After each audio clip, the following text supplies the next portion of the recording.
जय हिंद फ्रेंड्स। तो हम पढ़ रहे थे कक्षा 9 की बुक जो कि राजस्थान के स्वतंत्रता आंदोलन और शौर्य परंपरा के नाम से जानी जाती है।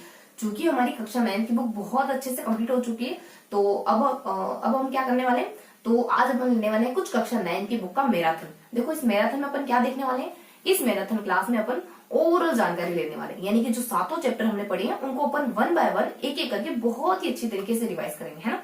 बहुत ज्यादा समय नहीं लेंगे, मुश्किल से एक आध घंटा अपन लेंगे और इस एक घंटे में अपन उन लेसन को दूर से देखने की कोशिश करेंगे, अच्छे से समझने की कोशिश करेंगे कि उन लेसन में हमने पढ़ा क्या है ना।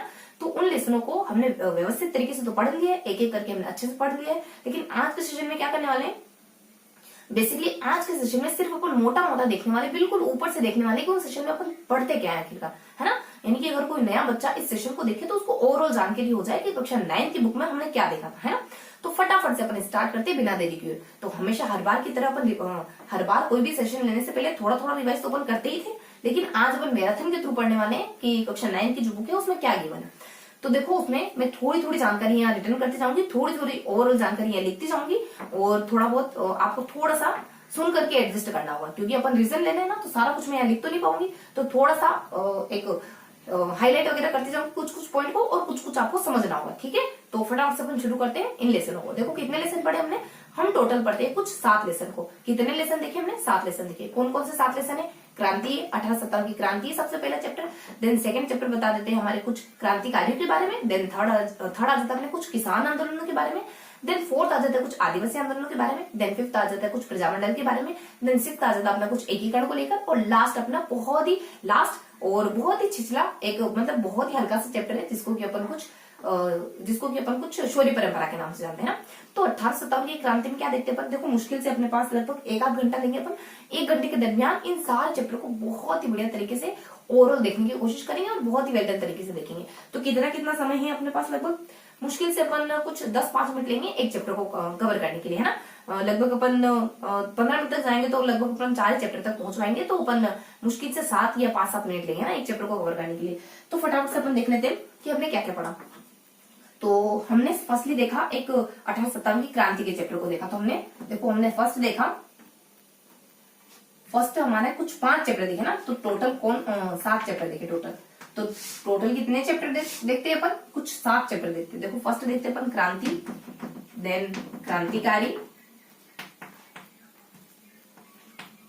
देन क्रांति आ जाएंगे, देन क्रांतिकारी, देन किसान आंदोलन, देन किसान आंदोलन के बाद अपने आदिवासी आंदोलन, किसान आंदोलन, देन आदिवासी आंदोलन, और इसके बाद कुछ 3 चैप्टर और आ जाएंगे। कौन कौन से 3 चैप्टर देखे इसके बाद अपनों ने, इसके बाद अपन देखते हैं कुछ हल्के हल्के से 3 चैप्टर, और जिसको कि अपन कुछ प्रजामंडल के नाम से, एकीकरण के नाम से और शौर्य परंपरा के नाम से जानते हैं। प्रजामंडल के नाम से, एकीकरण के नाम से और शौर्य परंपरा के नाम से जानते हैं, और शौर्य परंपरा के नाम से जानते हैं। तो इसमें अपन क्या देखने वाले हैं, देखो मोटा मोटी अपन थोड़ा सा क्रांति के बारे में देखेंगे और क्रांतिकारियों के बारे में, किसान आंदोलन के बारे में, आदिवासी आंदोलन के बारे में, प्रजामंडल के बारे में और प्रजामंडल के बारे में, एकीकरण के बारे में और शौर्य परंपरा के बारे में पढ़ने वाले हैं ना। तो देखो अपन क्रांति में क्या देखते हैं, अब वन बाय वन एक एक चैप्टर को लेकर अपन शुरू करते हैं। क्रांति में क्या देखते हैं अपन, देखो 1857 की क्रांति में अपन पढ़ते हैं कुछ बेसिक्स इन्फॉर्मेशन, जैसे कि 1857 की क्रांति का थोड़ा सा देखो अपने पास लगभग इसको पढ़ने के लिए 5 से 7 मिनट है ना। तो 5 से 7 मिनट में अपन इसको पढ़ने के लिए ले लेते अपन कुछ अपने पास 1 आवर है ना। तो 1 आवर में अपन अगर 60 में अगर अपन डिवाइड करें कुछ 7 को, तो कुछ 7 7 49, 7 8 56,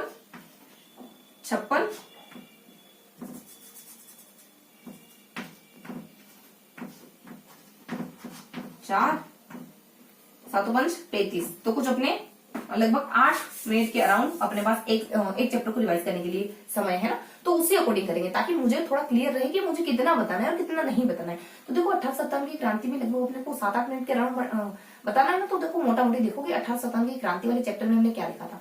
देखो 1857 की क्रांति में अपन क्या देखते हैं, बेसिकली थोड़ा सा बैकग्राउंड कवर करते हैं, देन थोड़ी सी जानकारी अपन कुछ क्रांतिकारियों के बारे में पढ़ते हैं। आई मीन क्रांति कहाँ होती है, बेसिकली इसके बारे में पढ़ते हैं, यानी छावनियों के बारे में पढ़ते हैं, अलग अलग स्थानों के बारे में पढ़ते हैं जहां पर की क्रांति देखी जाती है। तो बेसिकली इसको है ना दो पार्ट्स में डिवाइड करके पढ़ा इस चैप्टर को। बेसिकली इस चैप्टर को हमने 2 पार्ट, ये क्रांति चैप्टर है अपना, और इस क्रांति को हमने थोड़ा सा पृष्ठभूमि देखी थी और पृष्ठभूमि के बाद थोड़ा सा अपन कुछ छावनियां वगैरह या स्थान वगैरह जहां पर क्रांति होती है। तो क्रांति कुछ स्थान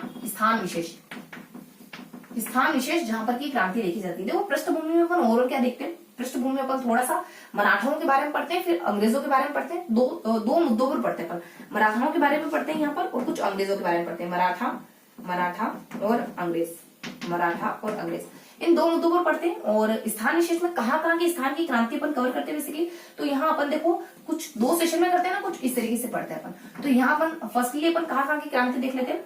देखो फर्स्टली अपन क्रांति देखते हैं कुछ नसीराबाद की, देन नीमच की, देन अपन कुछ एरिनपुरा की, इसके साथ अपन कुछ कोटा वगैरह की मेवाड़ वगैरह की देख लेते हैं, और मेवाड़ के साथ अपन कोटा को कवर कर लेते हैं। तो फर्स्ट में अपन क्या क्या देखा था, देखो देखते हैं अपन कुछ नसीराबाद के बारे में, देन अपन नीमच के बारे में देख लेते हैं अपन थोड़ा सा, देन अपन थोड़ा सा देख लेते हैं नसीराबाद के बारे में, नीमच के बारे में, एरिनपुरा के बारे में, देन अपन मेवाड़ के बारे में, देन कोटा के बारे में, देन अपन सेकेंड पार्ट में कवर करते हैं कुछ भरतपुर के बारे में, देन अलवर के बारे में, भरतपुर हो गया, अलवर हो गया, देन अपने कुछ धौलपुर के बारे में, देन जयपुर के बारे में, देन लास्टली अपन कवर करते हैं कुछ हल्की सी जानकारी टोंक जिले के बारे में, है ना। उसके बाद थोड़ा सा अपन सामंतों के बारे में देखते हैं। तो मोटा मोटी अगर मैं फ्रेमवर्क बनाऊं ना, तो क्रांति के चैप्टर को इस तरीके से अपन डिवाइड कर सकते हैं, जिसमें सारी जानकारी कवर हो गई, पूरा चैप्टर कवर हो गया। मतलब इतनी सी बात इस चैप्टर की मिस नहीं हो रही, यानी इसको अगर अपन एक बांधने की कोशिश करें ना, तो इस तरीके से बांध सकते हैं, क्योंकि पूरी पृष्ठभूमि मराठाओं के बारे में सारी जानकारी देखते हैं अपन, फिर अंग्रेजों के बारे में देखते हैं, देन अपन कुछ स्थान विशेष की क्रांतियां देखते हैं, नसीराबाद, नीमच, एरिनपुरा, मेवाड़ और कोटा और भरतपुर, अलवर और धौलपुर, जयपुर और टोंक। देखो क्या देखते हैं अपन, मराठाओं में अपन हल्की सी जानकारी लेते हैं कि कैसे मराठा गुजरात में एंटर करते हैं, कैसे मराठा मालवा में एंटर करते हैं, कैसे मराठा राजस्थान में एंटर करते हैं, जिसमें से गुजरात के बारे में कोई जानकारी देखते नहीं बेसिकली अपन। राजस्थान को मद्देनजर रखते हुए, राजस्थान को सेंटर में रखते हुए अपन हल्की हल्की सी जानकारी देते हैं कि राजस्थान में कहाँ आते हैं, है ना, मतलब कि किन किन स्थानों पर इनका आगमन होता है राजस्थान में, और राजस्थान के राजे रजवाड़ों के द्वारा इनके साथ किस तरीके से बातचीत करी जाती है, किस तरीके से इनके साथ ट्रीट करा जाता है, किस तरीके से आपस में विचार विमर्श करते हैं, और कैसे कैसे इनको चौथ कर और सरदेशमुख कर ये सब कर लेने की अनुमति वगैरह दे दी जाती है राजाओं के द्वारा, कैसे कैसे एक दुरासराय की एक अपमानजनक संधि होती है हमारे और मराठा के बीच में, जिसमें बिना युद्ध लड़े इनको कुछ 50 परगने, कुछ 50 लाख रुपए और 4 परगने वगैरह देने पड़ जाते हैं, मालवा का अधिकार देने पड़ जाता है, मालवा का क्षेत्र इनको देना पड़ जाता है। तो ये कुछ बेसिक जानकारी होती है अपने मराठाओं के बारे में, कि कैसे हमने मराठाओं के साथ व्यवहार, कैसे अपन मराठाओं के साथ बातचीत वगैरह करते हैं, और इनसे ना कुछ मित्रतापूर्ण व्यवहार करने की कोशिश करते हैं, ताकि ये हमें परेशान न करे, क्योंकि मराठा राजस्थान में राजे रजवाड़ों को बहुत ज्यादा परेशान करते थे, इनको लूटा वगैरह, मतलब कि लूटते वगैरह थे और धन वगैरह लूट लिया करते थे। तो बेसिकली ना ये बहुत परेशान हो गए थे, तो अब इन्होंने सोचा कि क्यों ना इनके साथ संधियां वगैरह कर ली जाए। तो इस तरीके से कुछ अलग राजा होते हैं, कुछ अलग स्थानों के राजा होते हैं, जो इनके साथ मैत्रीपूर्ण संबंध स्थापित करना चाह रहे होते हैं, और इनको कुछ कर लेने की अनुमति प्रदान कर देते हैं कि जब आप हमसे छीनने ही वाला तो क्यों ना हम अपनी मर्जी से दे दें। तो इस तरीके से बेसिकली मराठाओं के साथ ट्रीट होता है। देन अंग्रेजों के बारे में क्या देखते हैं अपन, अंग्रेजों के बारे में हल्की सी इन्फॉर्मेशन देखते हैं अपन कुछ। देखो अंग्रेजों में हल्की सी इन्फॉर्मेशन आती है कि कैसे कैसे अपन कुछ अंग्रेजों के साथ संधियां वगैरह कर लेते हैं, और हमारे राजाओं को, हमारे सामंतों को, राजा सामंत आम जनता वगैरह हो जाती है, देन कवि वगैरह हो जाते हैं, आई मीन सैनिक वगैरह हो जाते हैं हमारे।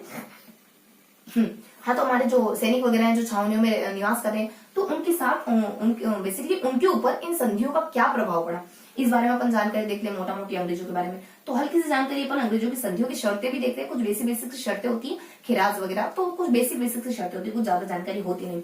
तो राजाओं पर क्या प्रभाव पड़ता है इसके बारे में देखते हैं। तो अलग अलग स्थान विशेष के अपन राज्यों को कवर कर लेते हैं, जैसे प्रतापगढ़ हो गया, डूंगरपुर हो गया, प्रतापगढ़ हो जाता है, फिर अपने बांसवाड़ा वगैरह, कोटा वगैरह, और इस तरीके से अपन मोटा मोटी कुछ स्थान विशेष के राजाओं के साथ देखते हैं, कि राजाओं के बारे में देखते हैं कि इनके द्वारा अंग्रेजों के साथ किस तरीके से ट्रीट करा गया, है ना।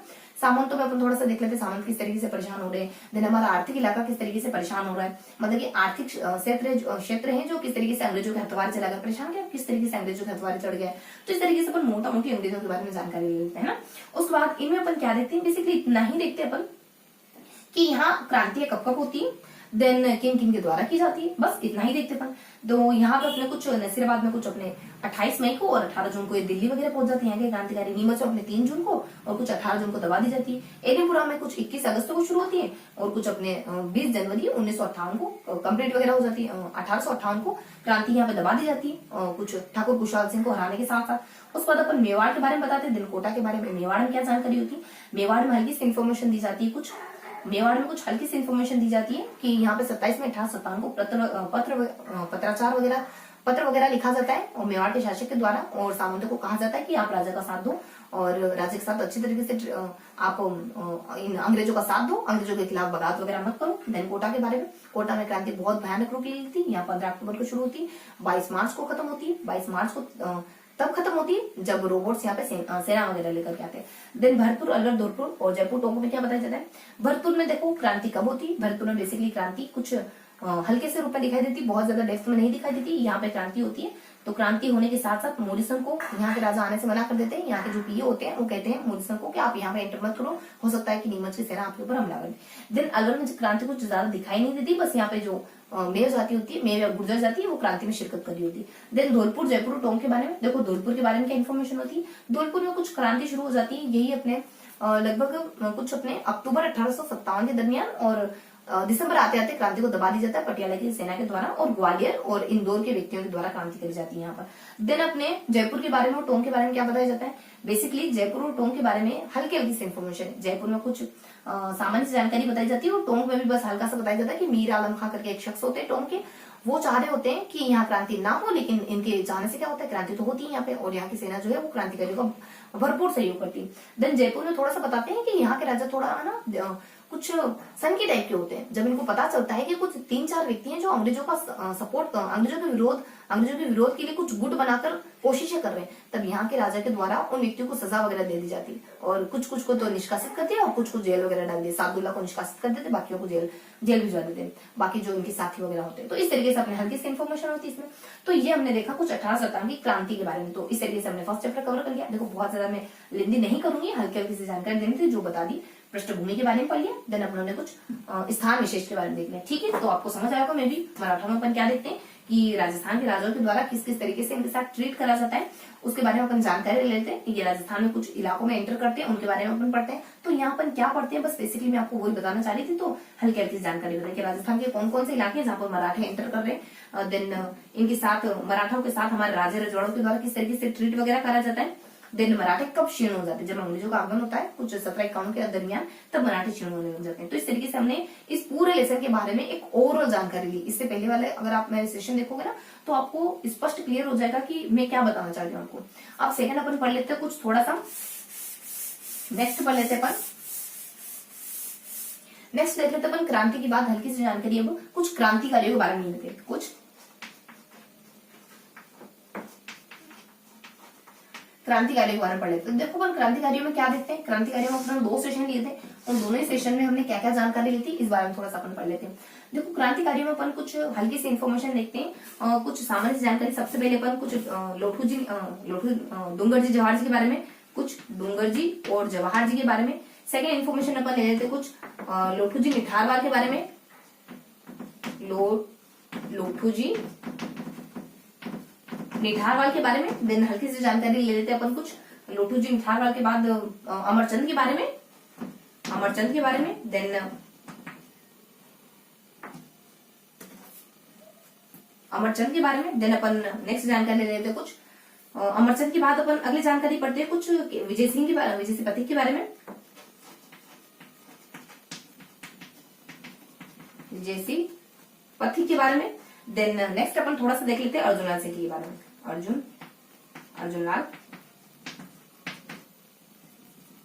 अर्जुन लाल सेठी के बारे में पढ़ते हैं। देन अगली जानकारी किस बारे में लेते हैं अपन। देखो इसके बाद अपन सेकंड सेशन में किस किस के बारे में पढ़ते हैं। यहाँ से अपन कुछ देखते हैं इनके पिता, इनके कुछ अपने विजय सिंह पथिक के बारे में, केसरी सिंह बारठ के बारे में, केसरी सिंह बारहट के बारे में पढ़ते हैं अपन। कुछ अदर जानकारी देखते हैं अपन केसरी सिंह बारहट के बाद। थोड़ा सा इनके बेटे के बारे में, प्रताप सिंह के बारे में देखते हैं। देन अपन हल्की सी जानकारी देख लेते हैं, केसरी सिंह बारहट हो जाता है, प्रताप सिंह वगैरह हो जाते हैं। देन इसके बाद कुछ अर्जुन लाल सेठी के बारे में, प्रताप के बाद अपन कुछ प्रताप के बारे में देख लेते हैं। देन फिर अपन अर्जुन लाल सेठी तो हो जाते हैं अपने। देन अपन बाल मुकुंद बिस्सा के बारे में देख लेते हैं। हल्की सी जानकारी अपन देख लेते हैं कुछ सागर गोपा के बारे में। देन अपन कुछ दुर्गा प्रसाद के बारे में और सरदार हरलाल के बारे में। यहाँ देखते हैं अपन हरलाल के बारे में, जो सरदार के नाम से जाने जाते हैं। देन दुर्गा प्रसाद के नाम से जाने जाने व्यक्ति के बारे में देखते हैं। दुर्गा प्रसाद के नाम से जाने जाने वाले व्यक्ति के बारे में देख लेते हैं अपन। उसके बाद कुछ महिलाओं के बारे में पढ़ लेते हैं। इसी सेशन में अपन देखते हैं महिलाएं, तो कौन कौन सी महिलाओं के बारे में अपन पढ़ते हैं, तो थोड़ा सा अपन यहाँ डिस्क्राइब कर देते हैं। वैसे महिला अपन साथ ही में पढ़ते हैं। तो किन किन महिलाओं के बारे में पढ़ा अपन ने, यहाँ अपन पढ़ते हैं जानकी के बारे में, देन अपन अंजना के बारे में, देन अपन रमा के बारे में, पहले अपन रतन के बारे में, देन रमा के बारे में, देन अपन किशोरी अपने एक भील बालिका होती कालीबाई के बारे में पढ़ते हैं, कालीबाई के बारे में, देन अपन किशोरी देवी के बारे में पढ़ लेते हैं, किशोरी देवी के बारे में पढ़ लेते हैं। बस इस बारे में अपन हल्की हल्की जानकारी देते हैं, ठीक है। तो कुछ अपन डूंगर जी जवाहर जी के बारे में, लुठू जी निठारवाल के बारे में, अमरचंद के बारे में, विजय सेपथिक, अर्जुनन सेठी, केसरी बारट, प्रताप पाल, मिश्रा, सागर गोपाल, हरलाल और दुर्गा प्रसाद के बारे में, जानकी के बारे में, अंजना के बारे में, रतन, रमा के बारे में, और कुछ अपने यहाँ अपन देख लेते हैं कुछ कालीबाई के बारे में। देन अपन कुछ हल्की सी जानकारी देख लेते हैं। कालीबाई के बाद अपन हल्की जानकारी देखते हैं कुछ किशोर देवी के बारे में। देखो क्या क्या देखते हैं, देखो डूंगर जी जवाहर जी मैं थोड़ा सा आपको ऊपर से बता दूं कि इनके बारे में अपने बेसिकली क्या पढ़ा। डूंगर जी जवाहर जी देखो वो शख्स होते हैं जो आम जनता से कुछ जो आम जनता में जो अमीर व्यक्ति है उनसे लूटमार वगैरह करते हैं, देन ये गरीबों में बांटने का काम करते हैं। इस तरीके से इनके बारे में हल्की सी इन्फॉर्मेशन होती है। जब ये बातें अंग्रेजों को पता चलती है, अंग्रेजों को बिल्कुल गवारा नहीं होता है, तो इनको कैद वगैरह कर लिया जाता है। भीरू सिंह इनके कुछ साले वगैरह होते हैं, तो उन्हीं के थ्रू उनको कैद वगैरह करवा लिया जाता है। देन कैद रखा जाता है कुछ समय के लिए, और फिर कुछ व्यक्ति विशेष होते हैं और उनके द्वारा प्रयास करवाते हैं। एक तो यही होते हैं, और इनके अलावा कुछ कास्ट विशेष होती है, उनकी मदद लेकर के इनको छुड़वा देते हैं। जब छुड़वा देते तो वापस से इसी प्रकार के कार्यों में संलग्न हो जाते हैं। देन ये दोनों किसी स्थान विशेष से पकड़ लिए जाते हैं। मैं अभी पर्टिकुलरली सारे नाम क्यों नहीं बता रही हूँ, क्योंकि कंफ्यूजन बहुत ज्यादा होगा फिर। तो इस वजह से कुछ स्थान विशेष जो अपने बीकानेर का गढ़ है वहां से इनको पकड़ लिया जाता है, वरना बहुत ज्यादा चीजें फैक्चुअल हो जाएगी। फिर आप बोरियत सा महसूस करोगे। अगर थोड़ी सी स्टोरी बताओगे ना तो आपको फैक्ट बहुत आसानी से याद हो जाएंगे। जब हमें कुछ स्टोरी के साथ को रिलेट करके फैक्ट बताए जाते हैं ना, तो चीजें बहुत बेहतरीन तरीके से याद हो जाती है। अगर मैं फैक्ट्स की भरमार कर दूंगी, मतलब कि बारिश कर दूंगी, तो फिर चीजें आपको उबाऊ लगने लग जाएगी, है ना। तो यहाँ अपन कुछ देखते हैं कि किसी स्थान विशेष से पकड़ लिए जाते हैं। देन फिर ये दोनों अलग अलग जगह भागते हैं अपनी जान बचाने के लिए। तो जो अपने साले जी डूंगर जवाहर जी जैसे काका भतीजा है, तो भतीजे तो बहुत अच्छी स्थान पे पहुंच जाते हैं। राजा के द्वारा स्वागत सत्कार किया जाता है, बेसिकली इनका बीकानेर में पहुंचते हैं। और अपने चाचा जी गलत स्थान पे पहुंच जाते हैं, और इनके यहाँ के लोग जो होते हैं जहाँ ये पहुंचते हैं वहां के लोग इनको अंग्रेजों को सौंप देते हैं।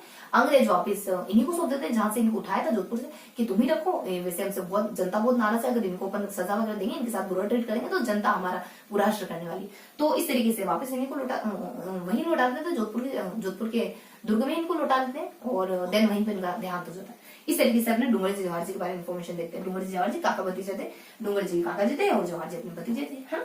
तो अपने लोठू जी निठारवाल के बारे में क्या देखते हैं, हर बार बुरा अपने काका जी के साथ हुआ। तो अपने डूंगर जी काका भतीजा मतलब डूंगर जी बेसिकली अपने जोधपुर की सेना के द्वारा इस तरीके से उनको धोखे से पकड़वा दिया जाता है, और अंग्रेज उनको वहीं सौंप देते हैं, वहीं जोधपुर के किले में इनका देहांत समझो। लोठू जी निठारवाल के बारे में क्या देखते हैं, ये वो शख्स है जो अपनी बहन के वहां जाते हैं और रिंगस में जन्म लेते हैं, और अपनी बहन के वहां जाते हैं। तो अब इनकी मुलाकात इन दोनों से हो जाती है। इन दोनों को छुड़ाने में लोठू जी निठारवाल का बहुत बड़ा योगदान होता है। बेसिकली यही स्वांग वगैरह रचते हैं कुछ, और आगरा किले में जाते हैं और इनको छुड़ा के लेके आते हैं। देन अमरचंद के बारे में क्या देखते हैं, देखो अमरचंद के बारे में अपन हल्की सी इन्फॉर्मेशन देखते हैं कि अमरचंद जो है वो बेसिकली वो शख्स हैं जो व्यापारी हैं, अपने राजस्थान से बिलोंग करने वाले। और देन ये वचन दे देते हैं तात्या टोपे को कि तुम्हारी आर्थिक सहायता करूंगा। इसी वचन के चलते इनको फांसी पर चढ़ना पड़ जाता है ना। तो और कुछ अपने कुछ अंग्रेजों के द्वारा इनको फांसी पर इसी वजह से चढ़ाया गया क्योंकि इन्होंने तात्या टोपे को कहा था कि मैं तुम्हें आर्थिक सहायता प्रदान करूँ। देन विजय सेपथिक के बारे में क्या देखते हैं, विजय सेपथिक जो कि अपन जिनके बारे में अपन अच्छे से जानते हैं, किसान आंदोलन से जुड़े हुए व्यक्ति हैं, कुछ बिजुलिया किसान आंदोलन से जुड़े हुए व्यक्ति हैं, और ये किसान आंदोलन के जनक वगैरह के नाम से भी जाने जाते हैं। विजय सेपथिक जो कि वीर सभा की स्थापना भी करते हैं, राज्य संसद की स्थापना भी करते हैं, 2-4 अपने पत्र वगैरह भी लिखते हैं, जैसे कि तरुण हो जाता है और अरुण वगैरह, तरुण के साथ नवीन वगैरह, और कुछ अपने एक और पत्र होता है इनका, कुछ तरुण है और कुछ अपने एक नवीन वगैरह और केसरी वगैरह, तीन पत्र वगैरह लिखते हैं। और यूपी में जन्म लेने वाले थे। अर्जुनन सेठी वो शख्स है तो कह दे जो सवाई माधोसिंह को कह देते हैं, जब नौकरी ऑफर करी जाती है इनको प्रधानमंत्री की, जो जयपुर के प्रधानमंत्री की, तो कहते हैं कि अगर अर्जुनन सेठी नौकरी करने लग गया तो अंग्रेजों को देश से बाहर निकालने का काम कौन करेगा। ये वही शख्स है जो वीर भारत सभा की, जो कुछ जैन विद्या प्रचारणी सभा की स्थापना करवाते हैं। ये वही शख्स है जो कि वर्धमान विद्यालय की स्थापना करते हैं, जो बहुत ज्यादा फेमस विद्यालय है। यहाँ पे बहुत सारे व्यक्ति पढ़े, जैसे कि जोरावर, प्रताप और कुछ विष्णु है, मणि वगैरह, कुछ मोती वगैरह है। इस तरीके से कुछ शख्स जो यहाँ पढ़ते हैं। काकोरी, हार्डी और आराकान से इनका संबंध होता है। हालांकि इतने अच्छे काम करने के बावजूद भी इनका कुछ गलत कामों में भी इनका नाम लिया जाता है ना। इस तरीके से हल्की से इन्फॉर्मेशन होती है अपने अर्जुनन सेठी के बारे में। केसीसी बार्ट को तो अपन भली बात ही जानते हैं। केसीसी बार्ट कौन है, तो देखो बहुत ज्यादा समय नहीं लेंगे, फटाफट से देख लेते हैं केसीसी बार्ट कौन शख्स है। केसीसी बार्ट वो व्यक्ति जो अपने पूरे परिवार को 1870 की क्रांति में झोंक देते हैं, वो व्यक्ति जो चेतावनी का चुटिया लिखते हैं और राजा फतेह सिंह को जाने से रोकते हैं उदयपुर दरबार में कर्नल कुछ अपने एडवर्ड सप्तम की समारोह में, राज्याभिषेक के स्वागत के समारोह में। प्रताप सिंह वो शख्स है जो केसीसी सिंह की बेटी है और इस घटना के लिए जाने जाते हैं कि इनके साथ क्लीवलैंड के द्वारा बहुत बुरा किया गया। और जब भी कहते हैं क्लीवलैंड इसे कि तुम्हारी माँ तुम्हारे लिए बहुत रोती, तो कहते हैं कि मेरी माँ को रोने दो, मैं लाखों माओं के रोने का कारण नहीं बन सकता। अगर मेरी माँ के रोने से, मेरी माँ के आंसुओं की कीमत अगर लाखों माओं के आंसुओं को बचाना है तो मैं चुकाने के लिए तैयार हूँ अपनी माँ के आंसू और अपने माँ के आंसू की कीमत। देन प्रताप सिंह के बारे में और थोड़ी जानकारी होती है। क्लीवलैंड कहने को बाध्य हो जाते हैं, ये वही शख्स है। क्लीवलैंड कहते हैं इनके लिए कि मैंने आज दिन तक प्रताप जैसा कोई युवा नहीं देखा जब इनका देहावसान होता है। बरेली की जेल में इनको रखा जाता है। बनारस हत्याकांड के बनारस हत्याकांड के चलते इनको गिरफ्तार कर लिया जाता है 1917 के दरमियान। 5 सालों की जेल होती है इनको। देन बाल मुकुंद बिस्सा वही शख्स है जो अपने कुछ अपने भूख हड़ताल के चलते मारे जाते हैं और चरखा संघ की और खदर संघ की स्थापना वगैरह कराते हैं। बेसिकली इनका जन्म नागौर में होता है और कुछ ये अपने 1908 में जन्म लेते हैं और 1946 आते इनका देहावसान हो जाता है। 1942 आते इनका देहावसान हो जाता है क्योंकि इन्होंने जयराम व्यास के आंदोलन में भाग लिया था, इस वजह से। और देन सागरमल गोपा आजादी के दीवाने, जिसमें कहा गुंडा राज और कुछ अपने माधो सिंह का मुकदमा, 3 किताबें लिखते हैं और यहाँ के शासक की हरकतों के बारे में जनता को अवेयर करने की कोशिश करते हैं। इसी अवेयरनेस के चलते, इसी अच्छी बात के चलते इनको कुछ 4 अप्रैल 1976 के दरमियान कुछ तेल छिड़क करके मार दिया जाता है जेल में ही और इनको गिरफ्तार वगैरह किया गया था कुछ 28 मई और 1941 के दरमियान इनको गिरफ्तार किया गया था। देन अपन कुछ हरलाल के बारे में बताते हैं। हरलाल वो शख्स है जो बेसिकली एक विद्यार्थी भवन झुंझुनू की स्थापना करवाते हैं और इनको हरलाल क्यों कहा गया, सरदार हरलाल क्यों कहा, क्योंकि ये निरक्षर होते हुए बहुत अच्छा लीडरशिप करने का काम करते हैं।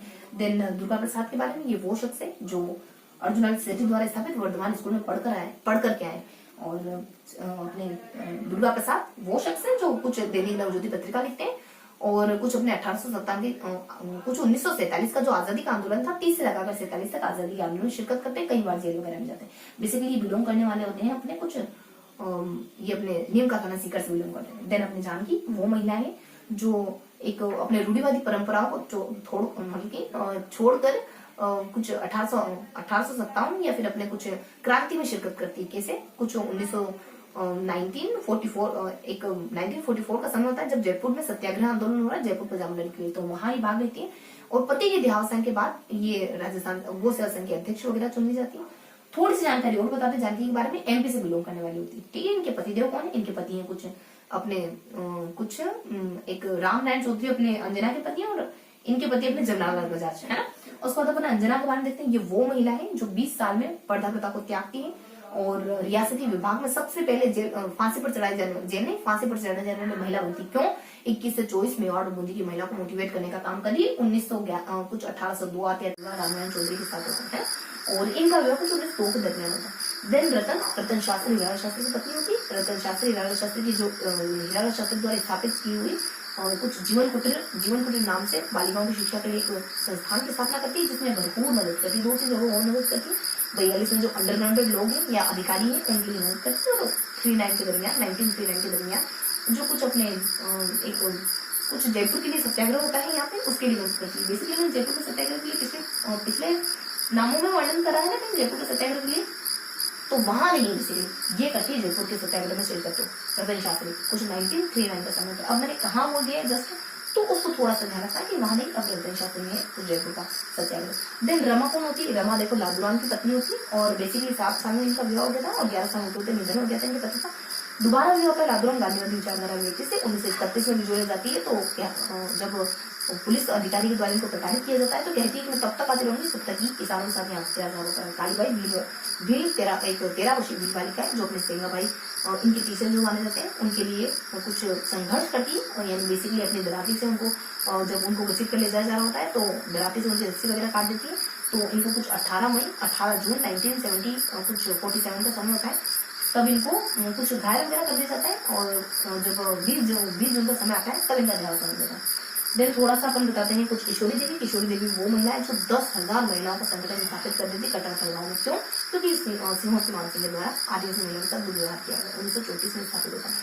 और कुछ अपने एक शेखावटी इलाका होता है, वहां पर बेगार प्रथा का विरोध करे होते हैं इनके पति जो अपने सरदार हरिलाल है उनका सपोर्ट वगैरह करते हैं। तो इस तरीके से हमने कुछ क्रांतिकारी के बारे में हल्की हल्की जानकारी है ना। तो अब किसके बारे में देखने वाले अपन, अब हल्की से जानकारी लेंगे अपन कुछ आदिवासी आंदोलन के बारे में, उसके बाद कुछ किसान, सबसे पहले अपन किसान आंदोलन देखते हैं, उसके बाद आदिवासी आंदोलन। किसान आंदोलन बेसिकली क्या देखते हैं अपन किसान आंदोलन में, किसान आंदोलन में अपन हल्की से जानकारी देखते हैं। कुछ देखो 2 सेशन लेते हैं ना अपन इसके, तो कौन कौन से किसान आंदोलन के बारे में पढ़ते हैं अपन, तो किन किन किसान आंदोलन के बारे में पढ़ते हैं अपन देखते हैं कुछ। सबसे पहले बिजोलिया किसान आंदोलन के बारे में, देन अपन बेगू किसान आंदोलन के बारे में, देन अपन देख लेते हैं कुछ बेगू के बाद अपन भरतपुर किसान आंदोलन के बारे में, देन देख लेते हैं अपन कुछ मेयर किसान आंदोलन के बारे में, देन नीमूचाणा, देन बरड़।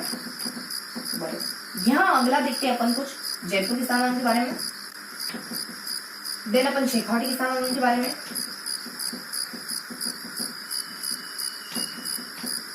शेखावटी किसान आंदोलन के बारे में देखते हैं, और फिर अपन हल्की सी जानकारी लेते हैं कुछ मारवाड़ किसान आंदोलन के बारे में, देन बीकानेर के बारे में, देन बीकानेर के बारे में, देन हल्की सी जानकारी लेते हैं अपन हनुमानगढ़ के बारे में, हनुमानगढ़ के बारे में। क्या इन्फॉर्मेशन लेते हैं, बिजोलिया किसान आंदोलन बेसिकली 3 चरणों में चला। कितने चरणों में? 3 चरणों में चला कुछ, इसको थोड़ा सा अपन किसान आंदोलन,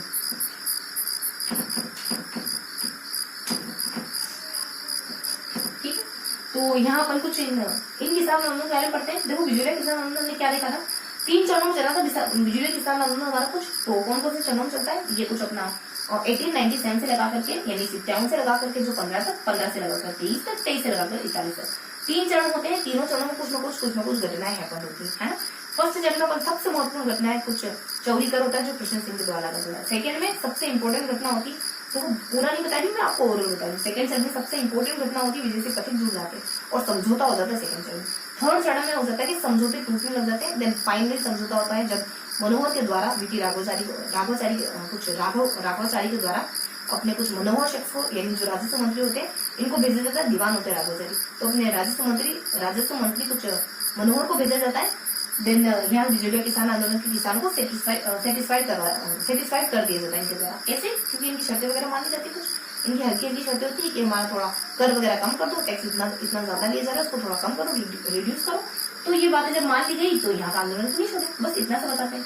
और देन ये 3 चरण होते हैं ना, तो लास्ट वाले चरण में आके ये किसान पूरी तरीके से संतुष्ट होते हैं, देन आंदोलन फिनिश हो जाता है। बेगू किसान में क्या देखते हैं अपन, बेगू किसान आंदोलन के बारे में हल्की से जानकारी देते हैं।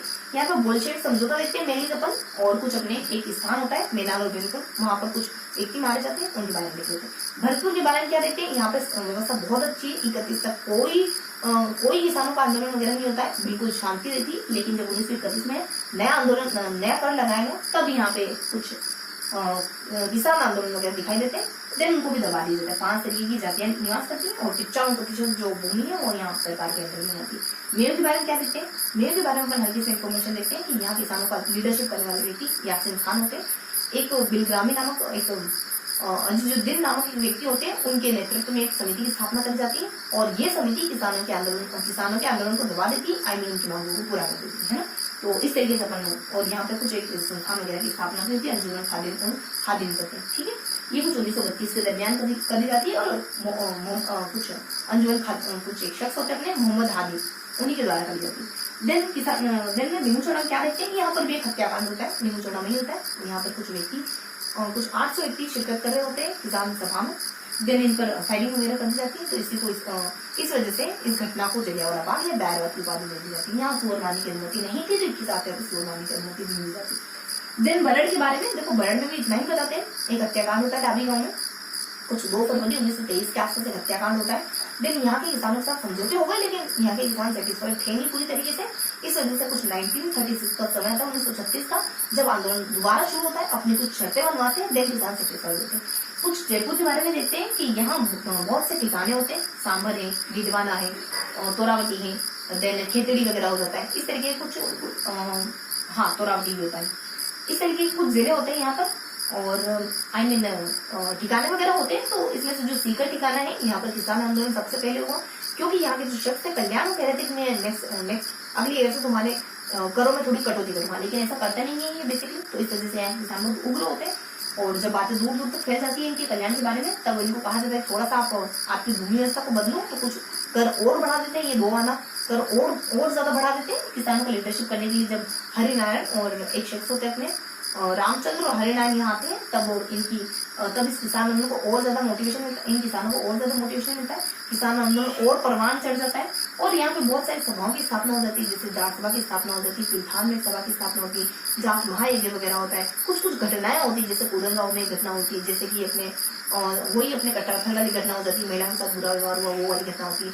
और कुछ फिर अपने बस ये कुछ घटनाएं विशेष होती है यहाँ पे ना। तो कुछ थोड़ा सा डिटेल्स जानकारी थी अपने जयपुर किसान आंदोलन के बारे में। देन लास्ट टाइम अपन कुछ इनके ठिकानों के नाम तो बताते हैं, कुछ नाम और बताते हैं, जो कि कुछ यहाँ के नेताओं के नाम, यहाँ के नेताओं के नाम होते बेसिकली, जो किसानों को सपोर्ट कर रहे हो, या किसानों को सपोर्ट कर रहे हैं, या फिर नेतृत्व किसानों के सपोर्ट के साथ यहाँ पे कुछ जागरूकता फैलाने का काम करें। तो कुछ बहुत से नेताओं के नाम होते, नेता पन्ना, हरा, लेखू है ना, इस तरीके से नेतृत्व लिखा था। देन शेखावटी के बारे में बता देते हैं। शेखावटी में ज्यादा कोई जानकारी गिवन नहीं होती, बस इतना ही बताया जाता है शेखावटी के बारे में। ये शेखावटी के कुछ इलाके हैं, और कुछ अल्सरे, मलसेसर, हमीरवाद से नवलगढ़, मंडावा, बिसाऊ है, खेतड़ी है, और इस तरीके से कुछ इलाके होते हैं। और इन इलाकों में बेसिकली कुछ किसान आंदोलन वगैरह हो रहे हैं। और यहाँ के इलाकों में किसान आंदोलन क्यों हो रहा है, क्योंकि यहाँ के लोगों के साथ कुछ एक आधे स्थानों का नाम बताते हैं, और यहाँ के किसानों के साथ बुरा व्यवहार हुआ, इस तरीके से बस हल्की से इन्फॉर्मेशन देते हैं। देन ये आंदोलन तो कर ही रहे, इसके सिवाय शांतिपूर्ण तरीके से भी 2 प्रयास कर रहे हैं, यानी कोई किसान है या फिर कोई पंचायत समिति है जो सरकार मतलब कि सरकार से मांग वगैरह कर रही है, कोई निजाम नाम का शख्स है जो मांग पत्र वगैरह दे रहा है सरकार को। जब आजादी आती है और कुछ हरिनारायण शास्त्री अपने हीरालाल शास्त्री पर प्रधानमंत्री बनते हैं और टीकाराम पालीवाल जैसे मंत्री बनते हैं, तब जाके यहाँ की कंडीशन थोड़ी सी होती है। देन मारवाड़ के बारे में, तो मारवाड़ में सारा जिम्मा थोप दिया जाता है मारवाड़ लोक परिषद का, कि तुम्हारी गलती, तुम्हारी वजह से किसान आंदोलन करे। तो इनके साथ 2 बार बुरा होता है, 1942 में होता है, 1942 के साथ 1947 दाबड़ा कांड में बुरा होता है। दाबड़ा कांड में तो मजदूरों की जात का बहुत बुरा होता है। 1942 में बुरा करने वाले चंद्रावल के ठाकुर होते हैं। जब इनसे कहा जाता है कि चंद्रावल में हमें उत्तराधिकारी शासन दिवस मनाने, तो इनके द्वारा मना कर दिया जाता है। साथ ही साथ इसके बहुत से नेताओं को मारा भी जाता है, खदेड़ा जाता है, इनके साथ बुरा व्यवहार करा जाता है, दुर्व्यवहार करा जाता है। बीकानेर में बताते हैं कि कुछ 4 गाँव होते हैं, उन गाँव में कोई ना कोई व्यक्ति विशेष है किसानों का नेतृत्व कर रहे हैं। और ये मोटिवेट क्यों है, क्योंकि यहाँ पे कुछ 2 सभाएं हैं जिनमें ये शिरकत करते हैं, कुछ जाट महासभा में, जाट महायज्ञ में यहाँ के किसान प्रदेश से शामिल हो चुके हैं, इस वजह से वो मोटिवेट है। 4 गाँव के नाम कौन कौन से, उबरासर आ जाता है, देन अपने दुधवाखार आ जाता है, गंगा कुछ एक रायपुर वगैरह आ जाता है, और कागड़ा कांड आता है, यानी कि कागड़ा गाँव के बारे में देखते हैं।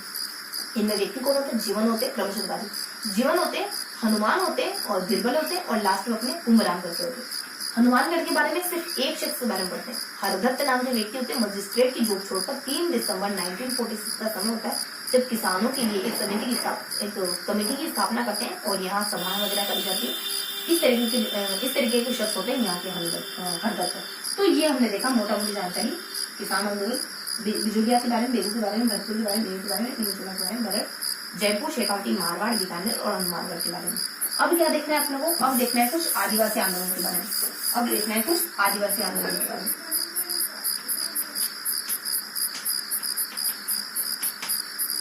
आंदोलन में सिर्फ और सिर्फ तीन आदिवासी आंदोलन के बारे में पढ़ते हैं। सबसे पहले अपन नेयों के बारे में, फिर भील के बारे में, देन लास्ट में पढ़ लेते हैं अपन मेड़ाओं के बारे में। मेयों में क्या देखते हैं, देखो मेयों में क्रमशः घटनाएं होती है, कुछ क्रमशः होती है, 18 से लगाकर 22 तक होती है। क्या घटनाएं होती है, किसी को देखो मेयों में हल्की सी जानकारी गिवन होती है कि अंग्रेजों और मेयों के बीच संध्या विरोध होती है।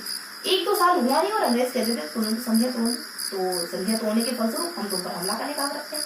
तो मेरे कहते हम भी आप पे रखता नहीं बैठेंगे, हम भी हमला करेंगे। आपस में दोनों एक दूसरे पर हमला करते हैं। देन लास्ट में 22 में आते मेवाड़ डैम की स्थापना हो जाती है और मेयों को दबा दिया जाता है। ये घटना क्रमशः 18, 19, 20, 22 को होती है। तो मैंने बताया समझौता होने से लगाकर मेवाड़ डैम की स्थापना की घटना। तो इस तरीके से अपन मेयों के बारे में देख लेते हैं। बस कुछ नहीं देखते हैं, वो 4-5 सन देखते हैं, उन्हें क्या क्या घटनाएं कर दी जो मैंने बताई आपको, बस वो देखते हैं। भीलों में क्या देखते हैं, भीलों में कुछ अपन अलग अलग स्थानों के भील आंदोलन के बारे में देखते हैं। बेसिकली मोटा मोटी अपन डूंगरपुर की किसान भील आंदोलन के बारे में देखते हैं, जिसमें अपन कुछ गोविंद गिरी को सेंटर रख के पढ़ते हैं। देन उदयपुर की किसान भील आंदोलन के बारे में देखते हैं, जिसमें मोतीलाल तेजावत सेंटर में, सिरमौर में मोतीलाल तेजावत दी। इसके बाद अपन यहाँ होने वाली कुछ, यहाँ घटित होने वाली कुछ अदर जानकारी, या फिर भीलों में होने वाली कुछ भीलों की कुछ अदर इन्फॉर्मेशन देते थे। अदर इन्फॉर्मेशन क्या कि भीलों के द्वारा विद्रोह क्यों करा जा रहा है, बेसिकली इस बारे में देते हैं। भीलों के द्वारा विद्रोह क्यों करा जा रहा है इसका कारण देखते हैं, और कुछ उपाय देते हैं भीलों के विद्रोह को कैसे दबा दिया जाता है, कैसे भीलों में और अंग्रेजों में संधियां कैसे हो जाती है, इस बारे में देखते हैं। कुछ कारण देते हैं, बहुत सारे अपन 5 से 7 कारण देते हैं। लास्ट में संधियां कैसे होती है, इसके पीछे भी एक लंबी सी स्टोरी है, दास्तान है, उसके बारे में देखते हैं। कैसे लिखन ने हुआ उन्हें अंग्रेजों को खदेड़ देते हैं, जिनके फलसों की संधियां वगैरह कर लेते हैं। कभी आते हैं संधियां करने के लिए, कौन कौन संधियां करता है, कौन कौन इनके भीलों के नेता होते हैं, सामने जो संधि करने आए उन नेताओं में कौन कौन व्यक्ति शामिल होते हैं, क्या शर्तें होती हैं इनकी, ये संधि की ये कुछ शर्तें हैं। और इस तरीके से राजी मन से कुछ संधियां वगैरह कर लेते हैं। कुछ 25 अप्रैल 1881 का समय होता है, लिखन देवा होता है, ठीक है। तो इस तरीके से क्योंकि इनसे पहले खूब कर दे डाला जब अपने कुछ 1881 का समय होता है, और 26 मार्च 1881 का समय होता है, जब इनको भीलों को खूब परेशान कर देता है। लास्ट में आते आते 25 अप्रैल इनका समझौता हो जाता है। इस तरीके से हम जानकारी देते हैं। मीणाओं के बारे में क्या पढ़ते हैं, मीणाओं में कुछ नया हाकिम नियुक्त होता है 1851 के दरमियान। रघु करके होता है, तो ये रघु जो होता है ये बस मीणाओं को परेशान करने में लगा हुआ रहता है। मीणा बहुत ज्यादा परेशान हो जाते हैं, तो रघु पर हमला करते हैं, और बाई मिस्टेक में अंग्रेजों के क्षेत्र राज्य में मीणा पकड़ देते हैं। अंग्रेज खफा हो जाते हैं, तो शहर जान जाते हैं यहाँ पे। देन अंग्रेजों के द्वारा राज्यों को कहा जाता है कि यहाँ नए हाकिम की नियुक्ति करें, जो कि मीणा को खदेड़ सके, हमारा सपोर्ट कर सके मीणा को खदेड़ने में। हाकिम की नियुक्ति होती है, दिल सिंह नाम से नए हाकिम होते हैं, और ऐसा ही करा जाता है जिसकी अंग्रेज की इच्छा होती है। ये सब मिलकर के मीणाओं पर हमला करते हैं। बहुत से स्थानों के व्यक्ति आ जाते हैं, जैसे बिजोलिया वगैरह हो जाता है, बेगू वगैरह हो जाता है, गनेड़ा वगैरह हो जाता है, शाहपुरा वगैरह हो जाता है, भिजरोगढ़ वगैरह, मांडवगढ़ वगैरह। यहाँ से कुछ सेना आती है इनको दबाने के लिए। इतनी सेना होने के बावजूद भी मीणाओं का बाल बांका नहीं होता है। कुछ बेसिकली ना कुछ मनोहरगढ़ देवगढ़ की पहाड़ी ऊपर चढ़ जाते हैं, इनका कुछ इनके साथ कुछ बुरा हुआ नहीं, उल्टे इनके 57 सैनिक, अंग्रेजों के 57 सैनिक और मारे जाते हैं। थोड़ा सा बता देते हैं कि अगले भविष्य में ऐसी घटना ना हो, यानी भविष्य में आगामी भविष्य में ऐसा कुछ ना हो, इसके लिए अंग्रेज पहले से अवेयर हो जाते हैं और देवली छावनी की स्थापना करते हैं। देवली में छावनी की स्थापना करते हैं, मीणापोर की स्थापना कर देते हैं। देवली को कुछ सेना का मुख्य एक सेना विशेष होती है 41वीं बटालियन करके एक सेना होती है, उसका मुख्यालय के रूप में नियुक्त कर दिया जाता है। 41वीं एलिनपुरा बटालियन होती है, उसके मुख्यालय के रूप में इसको नियुक्त कर दिया जाता है। और देन इसके बावजूद, यानी कि ये 2 काम होने के बावजूद भी कुछ छुटपुट प्रयास देखने को मिलते हैं मीणा विद्रोह में 1860 के दरमियान। देन चंद्र सिंह को भेजा जाता है विद्रोह को दबा दिया जाता है। चंद्र सिंह कैसे दबाते हैं, 6 व्यक्तियों को तो उड़ा देते हैं, देन ऑटोमेटिक बन जाता है यहाँ पर, है ना। इस तरीके से अपन जानकारी देखते हैं आदिवासी आंदोलन में और भील आंदोलन में, ठीक है। अब अगली जानकारी देख लेते हैं अपन, हल्की सी जानकारी लेते हैं अब अपन कुछ प्रजामंडल के बारे में, ठीक है। तो यहाँ पर देख लेते हैं प्रजामंडल के बारे में। प्रजामंडल चैप्टर जो कि 5th चैप्टर है अपना। प्रजामंडल में क्या देखते हैं अपन, 2 पार्ट में पढ़ते हैं इसको, फर्स्ट सेकंड। देखो क्या जानकारी देते हैं यहाँ पर, थोड़ा सा अपन हमारी अवेयरनेस बताते हैं, जागरूकता, कि हम कैसे जागरूक हुए प्रजामंडल की स्थापनाओं के लिए। और यहाँ बहुत से अलग अलग स्थान विशेष के प्रजामंडल के बारे में देखते हैं। इसको 2 पार्ट में कवर करते हैं अपन, 2 पार्ट में कवर करते हैं। तो कौन कौन से प्रजामंडल लिखे हमने,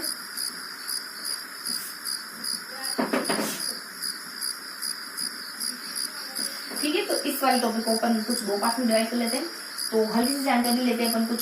शुरुआत में अपन जोधपुर के बारे में पढ़ते हैं, जोधपुर प्रजामंडल के बारे में, देन बीकानेर प्रजामंडल के बारे में, देन जोधपुर के बाद बीकानेर है, बीकानेर के बाद अपन हल्की सी जानकारी ले लेते हैं जैसलमेर, और उसके बाद थोड़ी जानकारी कम होती जाती है। जैसलमेर के बारे में पढ़ते हैं,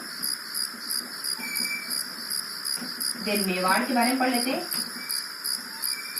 देन कोटा के बारे में पढ़ लेते हैं। इसके बाद अपन नेक्स्ट सेशन में पढ़ते हैं। नेक्स्ट सेशन में अपन कोटा के बाद कौन कौन से जिलों के बारे में पढ़ते हैं।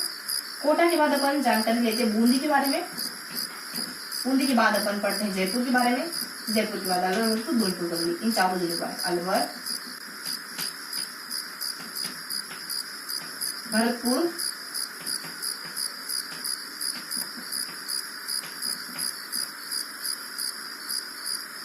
धौलपुर और कबीर। क्या जानकारी देते हैं इनके बारे में। देखो जागरूकता में अपन कुछ समितियों की स्थापना के बारे में देते हैं, जैसे कि कांग्रेस हो जाती है, जैसे कि कांग्रेस के बाद एक और समिति होती है जिसको कि अपन मध्य भारत सभा के नाम से जानते हैं, मध्य भारत सभा के नाम से जानते हैं, जिसको भी हम नेक्स्ट हो जाती है। इसके बाद अपन किसके बारे में देखते हैं, राजस्थान शासन के बारे में, राजस्थान सेवा संघ के बारे में देखते हैं। इसके बाद किस बारे में देखते हैं, इसके बाद अपन हल्की सी जानकारी लेते हैं राजस्थान सेवा संघ के बाद असहयोग आंदोलन के बारे में, असहयोग। देन देखते हैं अपन दूसरी राजनीतिक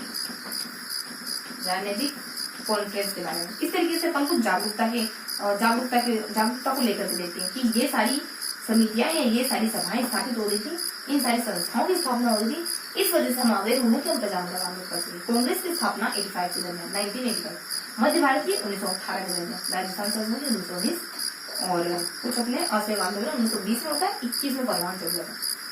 दूसरी राजनीति 15 मार्च 1921 के दरमियान होती है ना।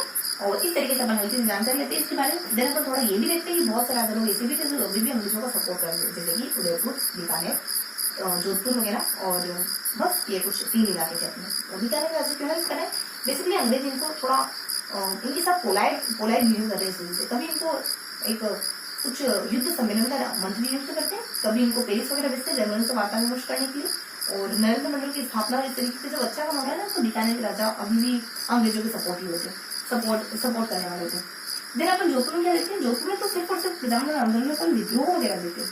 क्या देखते हैं विद्रोह में, जोधपुर में बहुत सारे व्यक्ति विद्रोह कर रहे हैं, कुछ नेता लोग विद्रोह कर रहे हैं, यहाँ महिला विरोध प्रदर्शन कर रही है, स्टूडेंट विरोध प्रदर्शन कर रहे हैं, यहाँ पर नेताजी सुभाष चंद्र बोस आ जाते हैं। बस इतना ही देखते हैं जोधपुर। और लास्टली अपन कुछ बहुत सारे संघ ही बने, उन संघ के बारे में देखते हैं। क्या देखते हैं, बहुत सारे क्रमशः सन आते हैं 44 से लगाकर 49 तक, 44, 45, 46, 47, 48, 49। इन सभी सन में कुछ ना कुछ घटनाएं होती है। क्या घटनाएं होती है, 44 में कुछ अपने एक द्विसदनी सभा की स्थापना होती है। 45 नहीं है, इसके जस्ट बाद 46 आता है जिसमें दावड़ा खान के बारे में बताते हैं।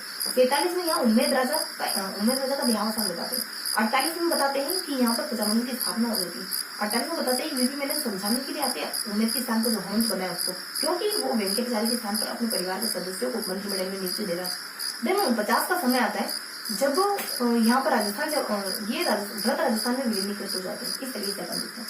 देन बीकानेर में क्या देखते हैं, बीकानेर में 2 राजाओं को सेंटर करके पड़ते हैं। कौन कौन से राजा, एक गंगा सिंह और इनके बेटे शार्दुल सिंह। गंगा सिंह बेसिकली अच्छे व्यक्ति नहीं है, क्योंकि आम जनता को अवेयर नहीं होने दे रहे। शार्दुल सिंह बेसिकली वैसे अपने पिता के नक्शे कदमों पर चलने वाले ही होते, और गंगा सिंह के समय के 2 उदाहरण आ जाते हैं, 2 एग्जाम्पल आ जाते हैं। कौन कौन से एग्जाम्पल होते हैं, एक मधाराम का होता है, एक गोपाल का होता है। गोपाल जो कि अवेयरनेस फैलाने का काम करा होता है, सूर्य गोपाल। इनके साथ इनके 8 साथियों सहित इनको जेल भिजवा दिया जाता है बीकानेर हत्याकांड में। देन मधाराम इनसे इतने खौफजदा होते हैं कि कलकत्ता में जाकर इस मंत्रिमंडल का प्रजामंडल की स्थापना करते हैं बीकानेर प्रजामंडल की। ये गंगा सिंह के समय के 2 उदाहरण थे, यानी उनकी कुछ जनता विरोधी पॉलिसी के 2 उदाहरण अपन देख सकते हैं। देन इनके बेटे शार्दुल सिंह के बारे में अपन देखते हैं। क्या देखते हैं, शार्दुल सिंह समय के साथ गुजर जाते हैं। 43 में पिताजी का निधन होता है, और 47 का समय आता है जब इनमें थोड़ा सा अवेयरनेस की भावना जाती है। ये आम जनता को शिरकत करने, आम जनता को शासन में भागीदारी देने और आम जनता के साथ अच्छी तरीके से ट्रीट करने, और कुछ सभाओं की स्थापना करवाने उनके लिए, संविधान सभा की स्थापना वगैरह करने। संविधान में यहाँ से किसी व्यक्ति को भेजा जाता है, संविधान सभा में यहाँ से किसी व्यक्ति को भेजा जाता है, और कुछ अपने हाईकोर्ट वगैरह, लोकसभा वगैरह, और कुछ अपने एक धारा सभा वगैरह, और फिर अपने व्रत राजस्थान मिलने के लिए भी कोई आनाकानी नहीं करते। तो इसी तरीके के सारे अच्छे काम किए जाते हैं अपने इनके बेटे शार्दुल के द्वारा। ये सारे अच्छे काम क्यों करते हैं, क्योंकि अपने पिताजी को देख चुके हैं, और ये भी देख चुके हैं कि कैसे जनता उनसे खफा वगैरह रहती है। तो शासन ज्यादा समय तक चल नहीं पाता है अगर जनता को होल हार्टली नहीं जोड़ा जाता है साथ में, तो है ना। तो इस तरीके से अपन हल्के से इन्फॉर्मेशन देखते हैं इनके बारे में। और इसी समय लॉर्ड विलियम की अपने 3 जून 1947 को लॉर्ड विलियम बेंटी की विभाजन की नीति में थी, जिसके तहत ये भारत में ऐड होना, भारत में शामिल होना स्वीकार करते हैं। तो इस तरीके से बीकानेर के बारे में हल्के से इन्फॉर्मेशन देते हैं। देन जैसलमेर के बारे में पढ़ते हैं। जैसलमेर अवेयरनेस बहुत लेट आती है। प्रताप पत्रिका 1920 के आसपास आई, और माहेश्वर मंडल की स्थापना 32 में होती है। यहाँ 2 शख्स अवेयरनेस फैलाने काम करते हैं। सागर में गोपा होते हैं जिनको भी खामियाना भी भुगतना पड़ता है ना। और देन अपन मीठालाल के बारे में देखते हैं। इतने डरे हुए रहते हैं कि मीठालाल इतने डर जाते हैं यहाँ के शासक से, क्योंकि सागर में गोपाल सब बुरा हो, इस वजह से इतने परेशान हैं, इतने फ्रस्ट्रेट होते हैं कि यहाँ प्रजामंडल की स्थापना नहीं कर पाए। इच्छा तो बहुत थी, लेकिन जैसलमेर में नहीं कर पाए। ये जोधपुर में जाके स्थापना करते हैं, जयराम व्यास की हेल्प से करते हैं, ताकि थोड़ा सा इनको सपोर्ट है, ताकि अपने मतलब इनकी जान पर न बनाए इस प्रजामंडल की स्थापना हो जाए। देन अपन थोड़ा सा मेवाड़ के बारे में देखते हैं। मेवाड़ में मोतीलाल होते हैं। मोतीलाल प्रजामंडल की स्थापना करते हैं, लेकिन धर्मनारायण के द्वारा कैसे इसको गैर कानूनी सभा घोषित कर दिया जाए। 41 के दरमियान मोतीलाल को इस सभा को जैसे ही लीगली घोषित करा जाता है वापस से, इस प्रजामंडल के सारे प्रतिबंध जैसे ही हटते हैं, तो तुरंत ही 41 में अधिवेशन वगैरह करते हैं। देन जब अधिवेशन करते हैं तो कुछ कुछ काम ये अपने मोहनलाल सुखाड़ी को कुछ हरिजन सेवा संघ का काम सौंप देते हैं और अपने बलवंत नामक के व्यक्ति होते हैं उनको वीर और आदिवासी व्यक्तियों का काम वगैरह सौंप देते हैं। देन इनका मानना होता है कि अखिल भारतीय का 7वां अधिवेशन उदयपुर में होना चाहिए। इनके कहने अनुसार इनकी रिक्वेस्ट अनुसार होता भी नहीं है और जनरल अध्यक्षता करते थे, आपको 35 व्यक्ति आते हैं। इस तरीके से थोड़ा सा बताते हैं मेवाड़ के जन्म के बारे में। देन आते आते यहाँ के राजा के मेंटलिटी में थोड़ा परिवर्तन आता है। के मुंशी की अध्यक्षता में संविधान सभा की कुछ संविधान का नया प्रारूप वगैरह बनाते हैं। कोटा में क्या देखते हैं, कोटा में सेंटर करके देखते हैं पर नैनीराम को, कोटा में देखते हैं कोटा का जन्म के बारे में। नैनीराम वो शख्स है सबसे पहले कोटा में अवेयरनेस फैलाई और 24 महाराज योजना की स्थापना करी। नैनीराम के साथ अभिनय के साथ मिलकर उत्तरा प्रदेश सरकार की मांग वगैरह करते हैं। गांधी टोपी पहन करके कुछ ये विदेशी वक्त होली वगैरह चलाते और मेवाड़ राजस्थान संघ के सदस्य बनते, नौकरी जो होते थे। इस तरीके की शर्तों से नैनीराम कोटा के कोटा का जन्म के बारे में देख लेते हैं हल्का सा। अपन कोटा का जन्म में क्या देख लेते हैं, कोटा का जन्म में देखते हैं कि अध्यक्षता करी जाती है, स्थापना करी जाती है 39 में अभिनहरी के द्वारा और अध्यक्ष नहीं बन पाए। अध्यक्ष वही बनते हैं जो पहले वाले शख्स अपने नैनीराम बनते हैं। लेकिन जब अधिवेशन हुआ तब ये अध्यक्ष बन जाते हैं। जब 40 में रामदल गांव में अधिवेशन हुआ तब अध्यक्ष बनते हैं विजय सेपति को। मोतीलाल भी इस अधिवेशन में शिरकत करते हैं। देन पता चलता है कि जो हमारे फर्स्ट में जो अधिवेशन हुआ था, स्थापना होती है, उसमें जो अध्यक्ष बने थे वो वीर गति को प्राप्त मतलब मारे गए थे। तो 45 का जब आंदोलन होता है तो अभिनरी आंदोलन में शामिल होने के बारे में सोचते हैं कि क्यों ना नैनीराम एक्सपायर हो चुके हैं तो सारा दारोमदार इनके कब्जे पर आ जाता है। और क्योंकि अब 1945 के समय आंदोलन 1945 में जब आंदोलन हो ही रहे हैं तो आंदोलन में शिरकत वगैरह करते हैं, तो आंदोलन में भाग लेते हैं। स्टूडेंट बहुत सारे यहाँ के आंदोलन में भाग लेते हैं। देन थोड़ा सा बता देते हैं अपन कि यहाँ के 2 व्यक्ति आंदोलन को दबाना चाह रहे हैं, लेकिन भीम कैसे कैसे उपाय की मदद से 6 अगस्त 1947 को समय होता है 1945 को समय होता है जब जनता संसद वगैरह कर लेते हैं। देन बूंदी में बताते हैं एक व्यक्ति सेंटर करके होता है यहाँ कांतिलाल और नित्यानंद होते हैं। ये प्रधानमंत्री की स्थापना करते हैं, बेसिकली कांतिलाल करते हैं। 31 में हरजाना भुगतना पड़ता है, समाचार पत्र बंद होता है अंग्रेजों के द्वारा यहाँ और कुछ अपने अभिन्न ऋषि दत्त करके होते हैं। 3 सालों के लिए कैद वगैरह कर दी जाते हैं। फिर भी यहाँ पे काम अच्छा ही चल रहा होता है। फिर भी मतलब कि यहाँ के जो लोग हैं, यहाँ के जो नित्यानंद और कांतिलाल है, ये जनता को अवेयर करने में अभी भी लगे हुए। जयपुर के बारे में बताते हैं हल्की से इन्फॉर्मेशन। जयपुर में भी ठीक ही सही होता है। स्थापना कर जाती है 31 में कर्पूर के द्वारा बहुत सारे खजाना भुगतना पड़ता है, बहुत सारे नेताओं को गिरफ्तार वगैरह कर लिया जाता है। जब बहुत सारे नेताओं को गिरफ्तार वगैरह कर लिया गया तो किसी कारण जब 39 में जब समझौता हो जाता है देन सबको छोड़ दिया जाता है। जैसे ही छोड़ते हैं वापस से दोबारा से अच्छे कामों में लग जाते हैं और अब यहाँ के राजा सहमत हो जाते हैं, ठीक है हम आपकी मांगे मानने के लिए सहमत है। लेकिन फिर भी 2 गुट बन जाते हैं। एक गुट ऐसा है जो आंदोलन जारी रखना चाह रहा है और ये राजा शास्त्री का गुट जो है आंदोलन बंद करना चाह रहा है। लेकिन दबाव होता है कि आंदोलन को जारी रखना होगा। कुछ हरिश्चंद्र करके एक शख्स होते हैं, वो दबाव बनाते हैं। इसी वजह से इस्माइल से बातचीत करते हैं, कहते हैं कि देखो हमारे ऊपर दबाव आंदोलन जारी रखना पड़ेगा। कहते हैं इस्माइल कहते हैं ठीक है मेरी कुछ शर्तें सुन लो, अगर ये सुनने के बाद भी आंदोलन जारी रखना चाहते हो तो रखो, अदरवाइज प्रपोज कर दो आंदोलन। और फिर बताते थे अपने कुछ सन वगैरह के बारे में डिस्कस होता है और डिस्क्राइब होता है और बेसिकली अपने 43, 43 और 49 ये क्रमशः अभाज्य संख्या वाले सन होते हैं जिनमें कुछ ना कुछ हैपन हुआ। अब 43 की जगह ध्यान रखना है कि 42 से कुछ चीजें हैपन होती हैं सारे सन में और बहुत ज्यादा नहीं जाएंगे, बस कुछ स्थापनाएं वगैरह होती है, कुछ घोषणाएं वगैरह होती है इन सभी सन में। देन देख लेते अपन अलवर के बाद अलवर भरतपुर के बारे में देख लेते हैं। देखो तो अपन बहुत ज्यादा समय नहीं फटाफट देख लेते हैं। अलवर भरतपुर के बारे में क्या देखते हैं, अलवर भरतपुर में दोनों में अपन अधिवेशनों के बारे में देखते हैं, अधिवेशनों की स्थापना होती है। देन कुछ यहाँ पे अपने अलवर और भरतपुर में बेसिकली एक स्थापना के बारे में बताते हैं, दोनों की 38 में हो जाती है। देन इनके अधिवेशनों के बारे में बताते हैं, अलवर में 1 ही होता है, भरतपुर में 2 अधिवेशन होते हैं। इसके अलावा यहाँ पे जो पॉजिटिव माइंडसेट वाले शख्स होते हैं उनके बारे में बताते हैं। कौन कौन शख्स होते हैं, यहाँ अपने कुछ हरिनारायण वगैरह हो जाते हैं और लाल वगैरह हो जाते हैं और कुछ कुंज वगैरह हो जाते हैं। और भरतपुर में अपने किशन सिंह है, कुछ जगन्नाथ है, गंगा है, ये हो जाते हैं। और कुछ स्टूडेंट हो जाते हैं जो 30 में यहाँ पे ये मना लेते हैं, कुछ स्वतंत्रता दिवस मना लेते हैं भरतपुर में। इस बारे में अपन देखते हैं अधिवेशन कब पूरे देख लेते हैं। तो कुछ इसका तो होता है 44 में, इसका होता है 44 में और 43 में पहला और दूसरा अधिवेशन। इस बारे में अपन इनके अधिवेशन के बारे में भी पढ़ते हैं बेसिकली, लेकिन फिर बहुत ज्यादा देखते हो जाएगा। फिर धौलपुर करौली के बारे में देखते हैं अपन।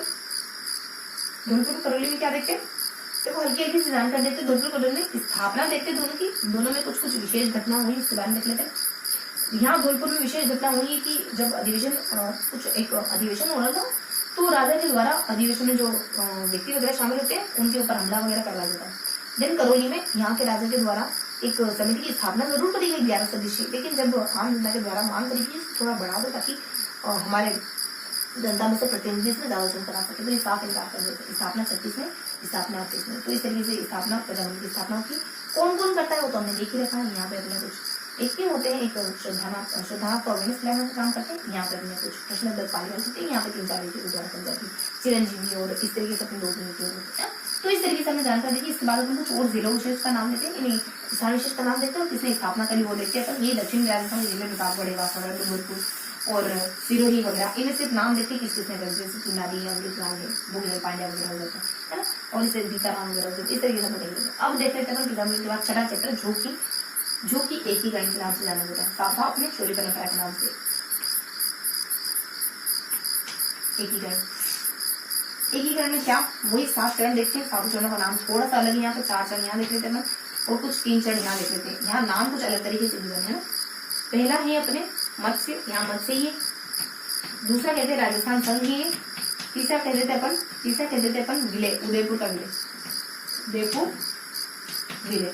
फिर अपन कह देते हैं बृहद राजस्थान। ये भी इसका नाम ही बेसिकली, यहाँ नाम नहीं है जिसका विलय हुआ उसके बारे में बता रहे। यहाँ कह देते हैं अपने मत्स्य विलय। यहाँ पे भी नाम नहीं बताया, मत्स्य विलय का है। नाम क्या है इसका? संयुक्त राजस्थान। यहाँ बता देते हैं अजमेर विलय, सिरोही विलय। यहाँ पे भी संयुक्त राजस्थान, नाम नहीं बताया किसका विलय हुआ, अजमेर विलय लास्ट में। तो इनमें क्या देखते हैं बेसिकली, मेन तो वही देखना है जो अपन हमेशा से, मतलब कि जो अपना परंपरागत तरीका है।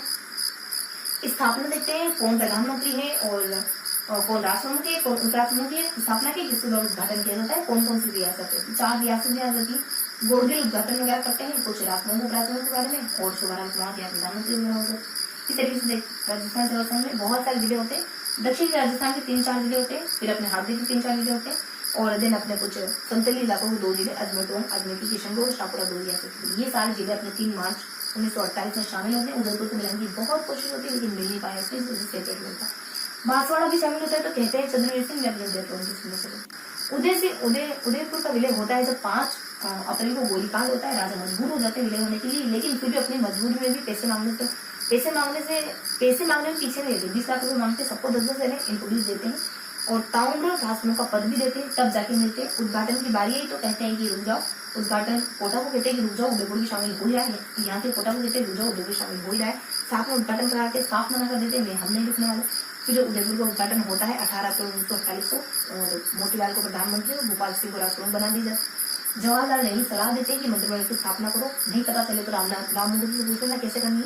लेकिन इतनी अच्छी मंत्रिमंडल की स्थापना करी मोतीलाल नेहरू होते हैं कि 11 सालों में जिसमें कुछ काम, कुछ संस्थाओं ने, राजस्थान की बहुत सी संस्थाएं जो 11 सालों में काम नहीं कर पाई, ऐसा काम वो 11 महीनों में करके दिखा देती है। बृहद राजस्थान के 4 जिले होते हैं। एक विभाग वगैरह होता है देशीय लोक परिषद करके, राज्य लोक परिषद करके एक विभाग होता है बृहद राजस्थान। और बृहद राजस्थान की मांग करता है, कहता है कि राजस्थान की रियासतों को तुरंत एक करो। राजस्थान को हम एकीकृत रूप में देखना चाह रहे होते हैं। वीपी मेनन इस हेतु प्रयास करते हैं। जनवरी 1948 में 20 जनवरी 1948 को इस तरीके की मांग करी गई।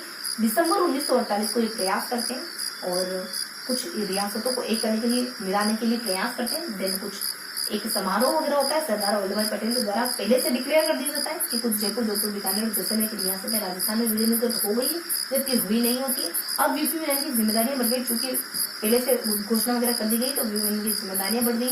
तो 3 फरवरी 1948 का समय होता है जब इन सारी जिनके बारे में पहले से डिक्लेयर करा गया उनसे बातचीत वगैरह करते हैं, आयोग की स्थापना वगैरह करते, एक समिति की स्थापना वगैरह करते हैं। देन कैसे उन सबको मना लेते हैं राजस्थान में शामिल होने के लिए। अब जब राजस्थान में सब शामिल हो ही गए हैं तो अब सरदार वल्लभ भाई पटेल का एक काम हमने कर दिया। आज के कहे अनुसार, आज की घोषणा के बाद हमने इनको बनाने के लिए राजी कराया, तो थोड़ा सा दबाव हमारे ऊपर था, अब थोड़ा कम आप भी करो। तो राजधानी बनाने का काम उन्हीं को दिया जाता है। राजधानी बनाने कहा था उन्होंने सत्याग्रह समिति को, आप बताओ किस चीज को बनाना है। राजधानी के अलावा बहुत सारे जिले और बता देते हैं जिनको कुछ न कुछ विभाग दिए जाते हैं। कृषि है, खनिज है, शिक्षा है और न्याय वगैरह हो जाता है। देन फिर 30 मार्च को उद्घाटन वगैरह और हिराल शास्त्री को प्रधानमंत्री बनाया जाता है। 15 मई 1849 का समय होता है। शंकर देव समिति कहती है मत्स्य को और भरत को मिला दो, तो मिला दिया जाता है।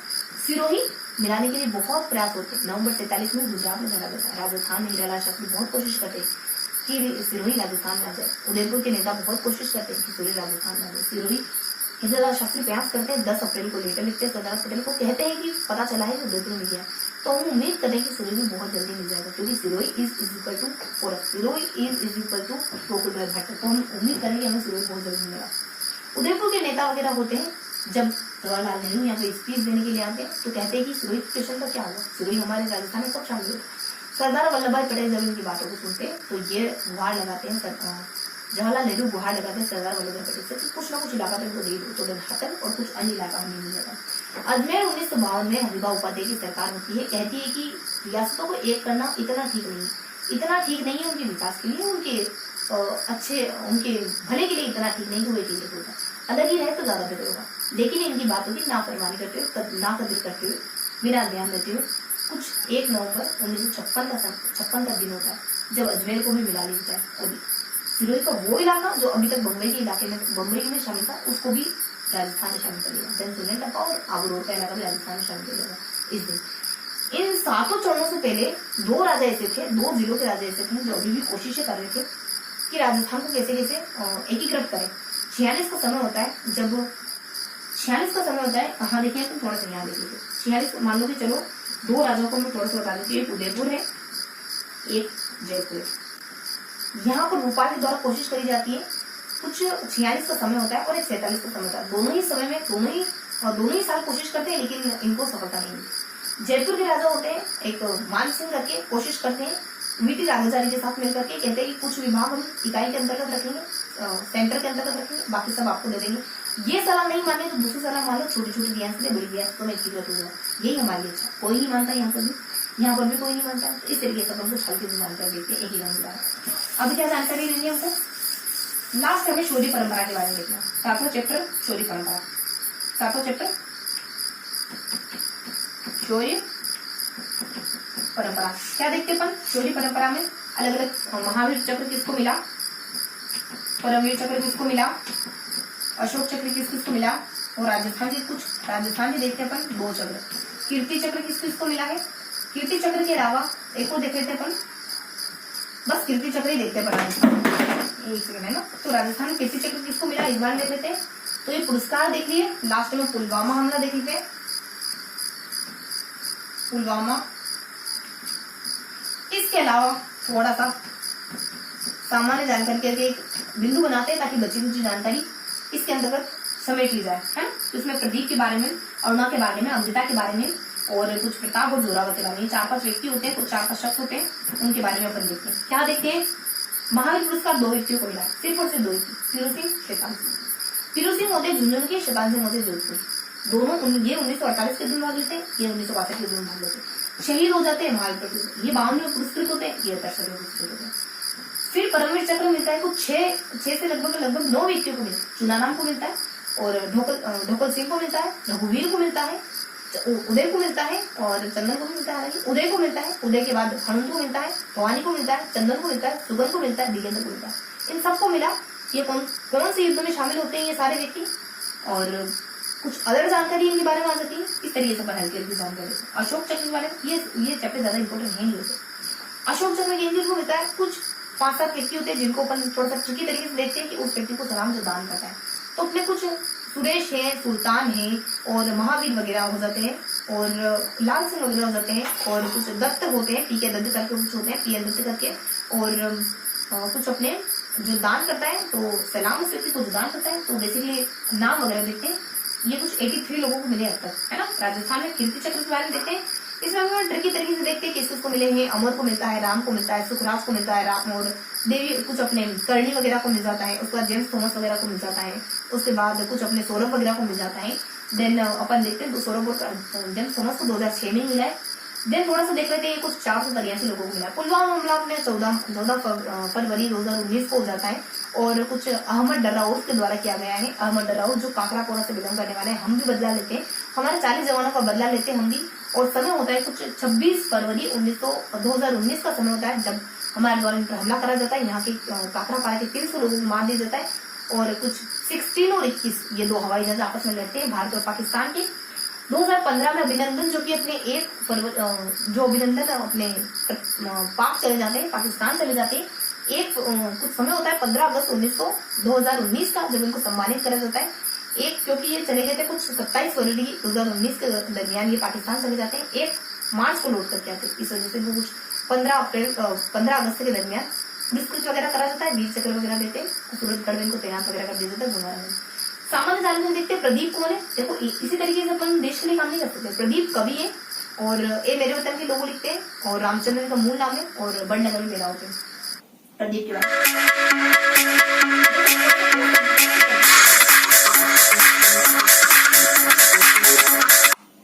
हाँ, तो इसके बाद अपन और क्या जानकारी लेते हैं। इसके बाद अपन हल्की हल्की सी जानकारी लेते हैं कुछ प्रदीप के बारे में और कुछ 2-3 व्यक्ति और होते हैं उनके बारे में जानकारी ले लेते हैं। जैसे कि अपने अरुणा रॉय जो किससे जुड़ी मानी जाती है। अरुणा रॉय जो कि अपने सूचना के अधिकार से, अमृता अपने सूचना के अधिकार से, अरुणा जो कि अपने अमृता अपने पर्यावरण से जुड़ी हुई मानी जाती है। अरुणा मानी जाती है कुछ सूचना के अधिकार से। और एक और व्यक्ति अपन देखते हैं, दो प्रताप और जोरावर देखते हैं। देखो प्रताप जुड़े हुए माने जाते हैं। प्रताप और जोरावर दोनों अपने 1912 में जो हार्डिंग कांड हुआ था दिल्ली में उससे जुड़े हुए माने जाते हैं।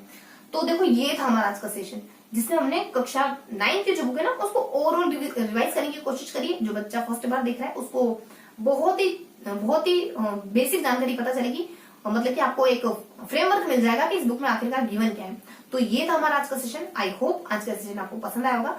फिर मिलेंगे ऐसे किसी अगले सेशन में, तब तक के लिए जय हिंद।